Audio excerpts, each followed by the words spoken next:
we've seen how to set up a party-perfect patio. Now let's find out if we're doing things correctly inside. Here to tell us how to get the height right, designer Kimberley Seldon. Thanks. Okay, now you say that no one should be queen. I feel like I should dispute that. Okay, right? So watch what happens when you and I sit in these two chairs. Okay.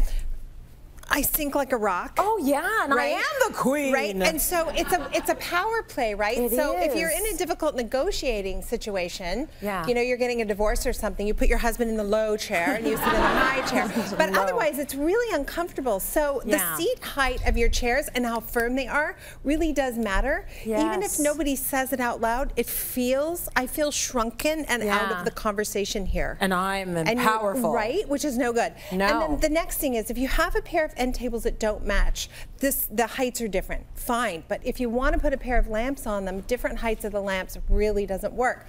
So a simple trick, and I have to pull myself up out of that chair, which wasn't that easy to do, I'm just going to say, is to put a stack of books underneath the lamp. Smart. See what I'm saying? And now you even it all out. Now you even it out. So it does matter. You do want your lamps to be at similar heights. Don't have them different. So seat height's the same, lamp height's the same. We want to talk a little bit about sconces because this comes up a lot. Where exactly are you supposed to hang them? We've got pictures here with different examples. Okay, so a lot of people will say, if you hang them at 66 inches, it doesn't matter.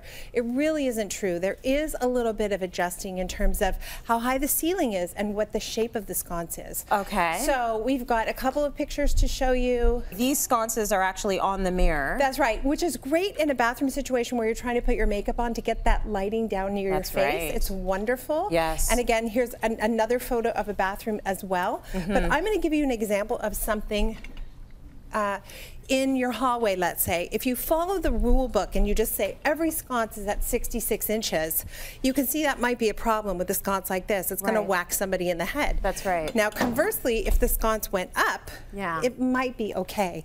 So there are exceptions to the rules, and you do want to use a bit of common sense as well. Okay, good. Okay, so that's sconces. Let's look a little bit at lighting fixtures because you might have a dining room table and you might be thinking, where am I going to put this really organically shaped lighting fixture? How low or how high should it go? Okay, so something we keep running into, we have incredibly tall clients. So we have these husbands who are 6'5" and 6'6", and these asymmetrical arms that kind of go out into the room, and you realize if he's standing at the head of the table, bonk, he's going to get dinked in the head. Yes. So again, and a lot of the contemporary light fixtures now are coming with fixed rods, which means you have to tell the manufacturer before you purchase exactly how high you want the rod. So don't mess around with that. Don't take it for granted. What we did in that situation is we rigged up brooms that were the height of the arms, and we actually played around with it on site so we knew the exact perfect height. Okay. And then the same thing at the photo with the 3 lights over the kitchen table. It's a very small kitchen table. This family has 2 sets of twins.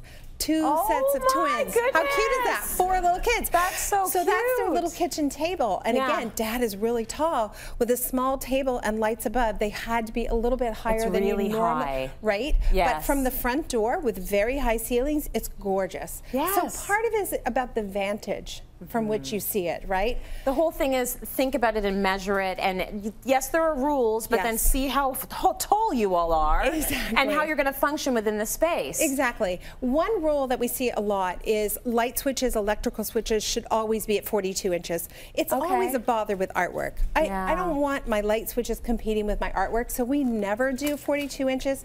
We always do them lower, down here at 32 inches. I wish I could switch mine like that. Just like that. Someday. That'd be so awesome. Someday. It is an age of miracles, right? So it is happening.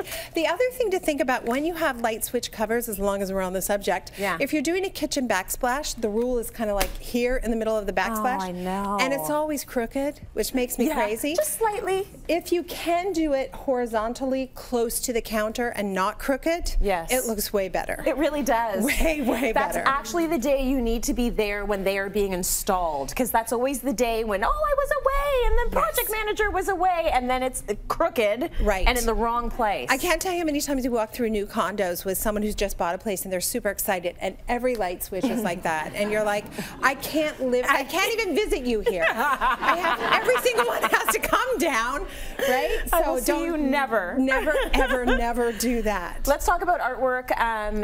just since we're here, this is probably the thing we see the most done wrong.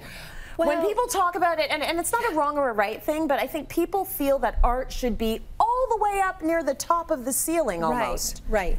And the fact is you really want it at eye level. So then the question is, what is eye level? If you know, we kind of generally say 5'3" is eye level, but in a situation like this with a console, it's an entranceway.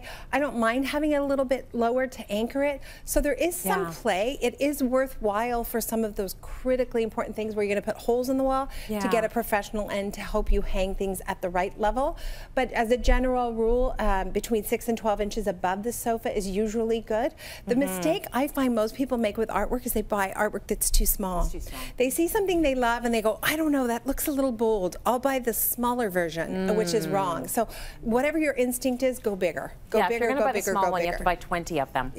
Right, and then just do multiples. Right, which you don't want to do. No. Right, generally people won't do that. They'll just want to do the one. So something that's big and makes a statement for sure. That's so beautiful. Isn't that pretty?